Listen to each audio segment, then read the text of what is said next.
Police मुंडा market ने north zone की task force के साथ मिलकर पॉट मार्केट सिकंदराबाद में एक ग्रहण सेंटर से 14 जनवरी की रात को 29 तोले तलाई जेवरात और 50,000 रुपए की नकद रकम का सरखा करने के इल्जाम में बंसीलाल पेट के 28 साल मोहम्मद आदिल को गिरफ्तार कर लिया है और उसके कब्जे से जुमला 39 लाख रुपए मालियती तलाई जेवरात और नकदी बरामद कर ली गई। कमिश्नर पुलिस अंजनी कुमार ने मीडिया को बताया कि मुलजिम आदिल 2015 से लेकर 2017 तक रहन सेंटर के मालिक अनिल जैन के पास ड्राइवर की हैसियत से काम करता था। कमिश्नर पुलिस ने तमाम रहन सेंटरों के मालिकिन से कहा कि वो अपनी दुकानात में सीसीटीवी कैमरे लगाएं और दुकानात बंद करने से कबल तमाम जेवरात को महफूज मकाम पर रखें। नॉर्थ जोन में हुआ था,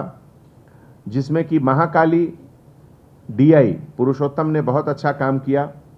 under the leadership of ACP Mahakali,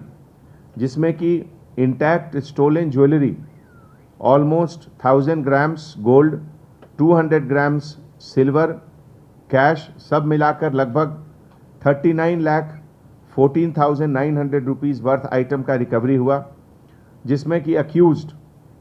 Mohammad Adil alias Arhan son of Mohammad Maqbool age 28 years, ये टेम्पररी ड्राइवर का काम करते हैं और चाचा नेहरू नगर बंसीलाल पेट सिकंदराबाद के रहने वाले हैं। तो इन सब अच्छे काम के लिए हमारे तरफ से DCP north zone Kalmeshwar, additional DCP task force Chakraborty और पूरे team ACP, SHO, DI and the entire team of North Zone and Task Force,